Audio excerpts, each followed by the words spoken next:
मित्रांनो, सर्वांना जय शिवराय. सर्वांना शिवजन्म दिनानिमित्त हार्दिक हार्दिक शुभेच्छा.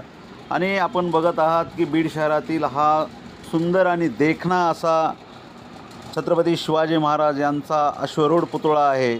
आणि महाराष्ट्रामध्ये नाही तर देशामध्ये एकमेव पुतळा म्हणजे छत्रपती शिवाजी महाराज यांचा बीड शहरामध्ये आपण बघू शकता. सुंदर असा एकदम सुशोभित आणि देखणा पुतळा आहे आणि त्याची जे सुशोभीकरणाचं काम आहे ते आपण बघू शकता. आणि छत्रपती शिवाजी महाराज यांच्या जयंतीनिमित्त हा सजवलेला आहे. आपण कधी जर बीड शहरामध्ये आलात तर बीडचा छत्रपती शिवाजी महाराज यांचा अश्वरूढ पुतळा बघितल्याशिवाय जाऊ नका. मित्रांनो, आमच्या चॅनलला नवीन असताना तर लाईक करा,